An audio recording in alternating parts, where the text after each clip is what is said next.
laquelle le MNC et le RDPC veulent nous enfermer. Parce que on a l'impression que on veut nous faire croire que il n'y a que deux camps actuellement sur le plan politique au Cameroun qui s'affrontent. On veut nous faire croire que d'une part, il y a ceux qui sont dits sardinards et que si tu ne partages pas leur point de vue, tu es dans le camp des tontinards et que si tu ne partages pas le point de vue des tontinards, tu es taxé de sardinards. La bipolarisation est un problème dans la mesure où ces deux bords politiques ne représentent pas la majorité des Camerounais. Pourquoi? Parce que si un temps soit peu, la majorité des Camerounais était de ces deux bords, alors je vous dis que la situation serait passée à une autre dimension depuis. Elle aurait flambé. Ça veut dire qu'il faut respecter la majorité silencieuse. La majorité silencieuse, ce sont les autres partis politiques et ceux qui sont apolitiques et ceux de la société civile qui ne se prononcent pas dans cette situation-ci. Et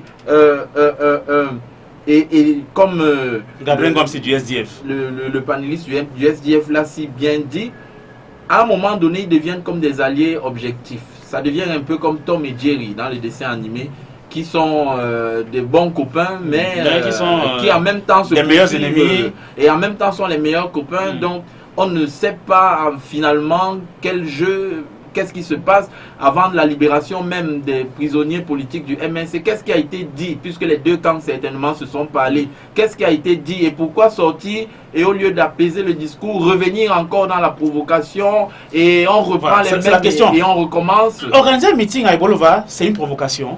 Olivier comme il l'a dit, le meeting ou la marche, je ne sais pas pourquoi. Non, c'était une marche, c'est une cérémonie dans un stade, au stade de présentation d'expression. Dans un stade de présentation des nouveaux candidats, des nouveaux arrivants, Sam Sévérango, il me semble, avec un docteur Oko, je pense, oui, qui est le président du MRC pour la région du Sud, devait présenter de nouveaux candidats. Parmi lesquels Sam Sévérango. Ça devait se tenir compte dans un stade, un endroit clos.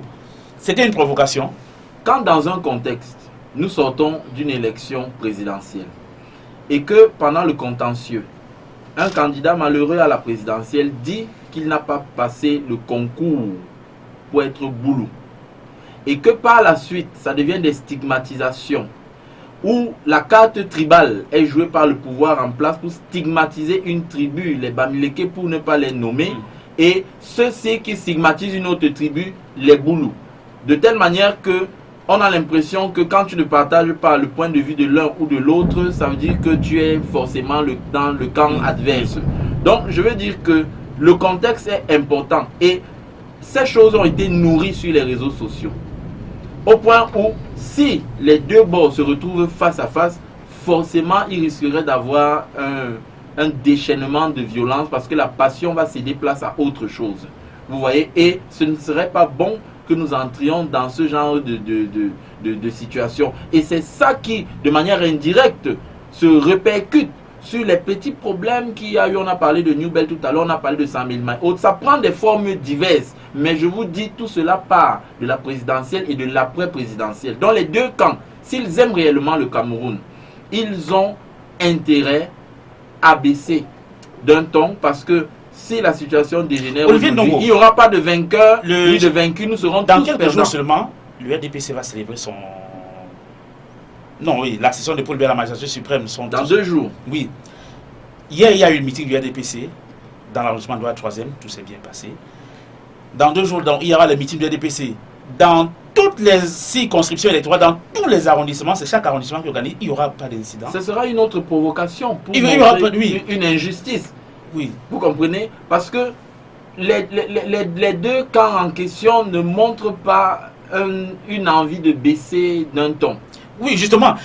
Est-ce que restons dans votre perspective de dire baisser un ton, est-ce qu'il faut qu'on organise dans les meetings du RDPC dans tous ces arrondissements, donc dans les 360 communes du Cameroun, ou alors qu'on baisse en disant qu'on organise pas? Vous verrez bien que le parti est au pouvoir. La justice voudrait que si on organise les meetings du RDPC partout, qu'on laisse aussi les autres organiser leurs meetings partout. Pas seulement ceux du MRC, parce qu'ils ne sont pas les seuls qui peuvent organiser des meetings.